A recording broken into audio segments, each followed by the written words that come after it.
Welcome to App-arition, where your electronic devices are the devil's tools. This first episode that you are about to hear is a reenactment of a story that came to us through the dark web. The names have been changed to protect the survivors or families of the deceased victims. We will be following Ryan, our protagonist in this episode, who stumbles upon an app that is unlike any other apps on your electronic devices. Speaking of which, I would advise you to turn up the volume and give ear to this horrific story. A story I'd like to call Ginger Snaps. I don't like taking selfies. I know what you're probably thinking. Ryan, are you like those Aborigines who believe that their soul will be taken away from a single snap? If you had asked me that question after what happened that night, I would have said no. After what I experienced that night, I'm not sure what I believe anymore. Anyway, the other night, I was with my friends, Ginger, Rachel, and Jacob. We were just hanging out down in the basement, watching a scary movie. It was very dark in the basement. The only lights that illuminated the room was the monitor of the TV in front of us, and our phones almost glued to our faces. After the movie, we played with some of the app filters on our phones. We made our faces into animals, fantasy creatures. We even had accessories like glasses, hats, monocles, and even changed our genders for a good laugh. The girls laughed uncontrollably as they stroked their imaginary ponder beards. When her laughs and chuckles subsided, Ginger suggested using this new app that almost changed the filters on your phone, but with better quality. She told us that she heard that it looks more real. So we decided to up the ante by projecting the screens of our phone onto the TV screen. We wanted to see how real it looked. We each took turns trying the various filters from the app. Ginger was the first to go. She placed her phone in front of her, and soon we all saw her face on the flat screen. Nothing happened. We just saw her face making faces at us. Then suddenly, skinny legs from a spider began to crawl on the right side of her face.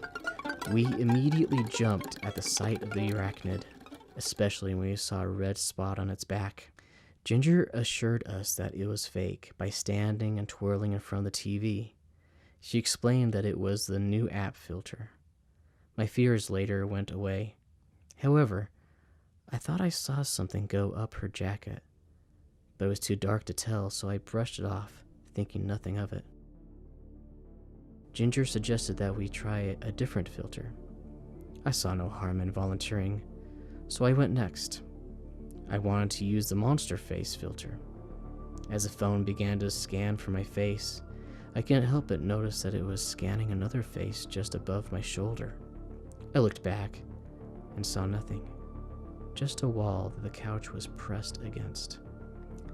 I was about to ask if anybody saw what I saw, but I didn't want to ruin the fun. I decided to pass my turn to Jacob while I gathered my senses. As I sat down, I couldn't explain it, but I felt something was a little off about that app. My stomach turned inside. I had a static feeling, even though my skin felt cold. I could feel an extra presence lightly stroke the small hairs on the back of my neck. A cool breeze from an unknown entity brushing the hairs on my neck. As I looked back, again, there was nothing there. I tried to shrug it off. Maybe I was overthinking it. Anyway, Jacob chose the filter that made it look like you were puking rainbows. The filter made Jacob's eyes glaze over. His eyes and cheeks glowed a hot pink hue.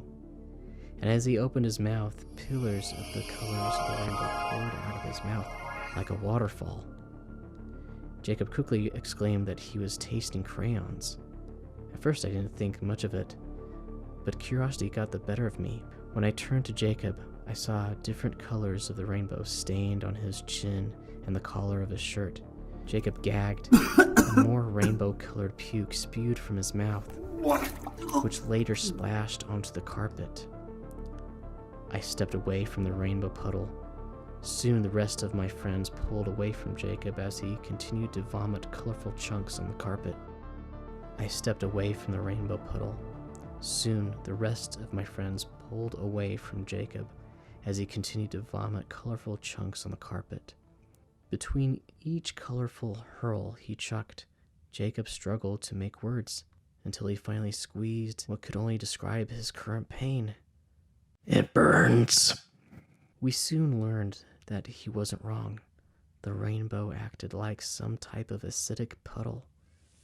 It ate everything in its path and slowly spread to the corners of the basement, the couch, the carpet, even the cement underneath. Jacob spewed more rainbow chunks that shot at the TV and wall in front of him. We made our way to the next room as a rainbow puddle expanded like wildfire. Jacob's skin began to melt off his face. Nothing but a rainbow-coated skull sat on Jacob's shoulders. The jawbone fell into his lap, and the skull followed after. We all darted to the door that led to the upstairs. Ginger reached for the doorknob. Then suddenly, a black widow, the size of a dinner plate, crawled from the sleeve of her jacket and rested on the knob. We each jumped back as we witnessed the spider grow rapidly. The body of the spider pulsated like a human heart as its size expanded to half the size of the door. Prickling hairs became more evident on its long legs. The spider now filled the frame of the door, but the growth didn't stop there. It kept growing. We could tell it didn't help the situation, especially with the floor becoming lava and the growing spider now the size of the wall. It then dawned on me, those weren't the only things that came out of the app. The face recognition. It recognized an unknown face that was behind me when I tried the app. I urged everyone to pull out their phones and turn the camera away from them in hopes to spot this unknown entity that was haunting us. Rachel panicked as she frantically pulled up the app and changed the filter to a dog face. She didn't change the position of the camera in time. As she looked at her image in the camera, out of her temples, a pair of giant cartoonish-like dog ears grew and drooped over her eyes, covering her face. The skin around her nose turned a spectral white, and jowls hung like damp sacks of wet, soiled dish rags around her chin. A pair of black, dripping nostrils flared in and out where her nose once was, and whiskers shot out like tendrils, feeling their way in the musky air. She tried to call for help, but her words got choked out by a pinkish, bulbous tongue that fell and hung like phlegm between her jagged canines. She dropped her phone and tried to run, but 3 of the bristly legs from the spiders caught hold of her and wrapped her, spun her, spooled her into a tight cocoon of thin, translucent, sticky threads. Between the roaring flames now surrounding the basement, Rachel's muffled voice faded away and grew fainter into the angry, pulsing atmosphere of the cabin. Ginger screamed uncontrollably as she held me tightly. I turned to her and asked if there was a window that we could use for an escape. She gestured to her room, and we ran to the door. As we closed the door behind us, the rainbow lava began to seep through the bottom crack of the door. We heard scratching and thudding from the top of the door. We both had to stand on Ginger's bed as the lava filled the floor beneath us. I remember joking about how the floor is literally lava, just to diffuse the situation, but I could tell that Ginger wasn't in the mood. We started to move towards the window and tried to pry it open. Nothing. The frame wouldn't budge. I banged my elbow on the window in hopes that the glass would break, but nothing. I needed something big. In the corner of my eye, I saw a lamp on a nightstand. It looked like it had a heavy base that could shatter the glass. As I reached for it, Ginger asked what I was doing. I didn't bother explaining, so I grabbed the lamp, yanking the cord from the wall, and began bashing the glass in. After a few tries, I managed to break the glass. I had to take my jacket off and wrap it around my hand to clear out the shards of glass around the frame. I punched the remaining glass that hung above and placed my jacket over the base of the frame for a safe exit. I gestured to Ginger to have her go first, when suddenly she was pulled away from the window and pinned to the ceiling.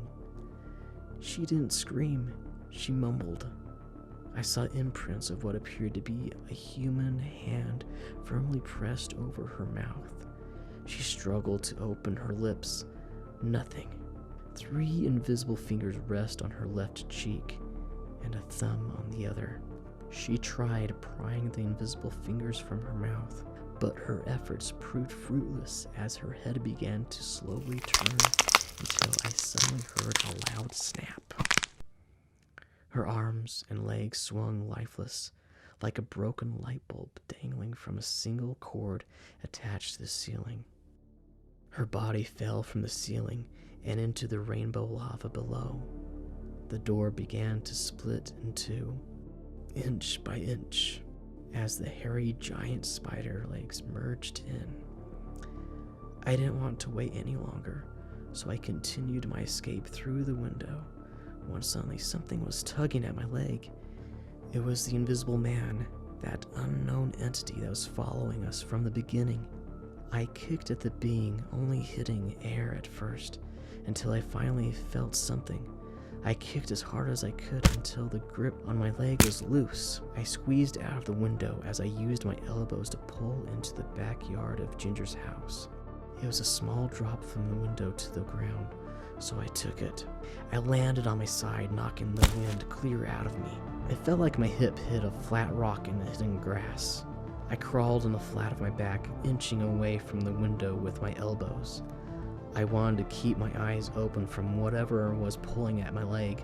I knew that whatever that was, it wasn't finished with me yet. I reached for my phone in hopes of contacting the police, but the screen of my phone was cracked. The touchscreen was useless. No amount of swiping was going to help me now. Suddenly, I saw an outline of a humanoid figure approaching me. The figure looked like someone in a morph suit that was designed to look like static noise on a TV screen. I noticed cracks appearing on the torso of the figure. The cracks matched the ones on the screen of my own phone. A shard fell from my phone, and sure enough, a shard fell from the entity. I bashed my phone to the ground multiple times. Each collision made the figure flicker on and off, like a light bulb short-circuiting. The figure buckled to its knees. Shards began to break everywhere. The splitting man finally fell forward, face planted, and shattered to the ground into a pile of broken glass. The glass then turned into smoke and blew away into nothing. When I gathered myself, I looked into the window of Ginger's room and found nothing. It was like the room was completely replaced. No rainbow lava, no giant spider, no invisible man.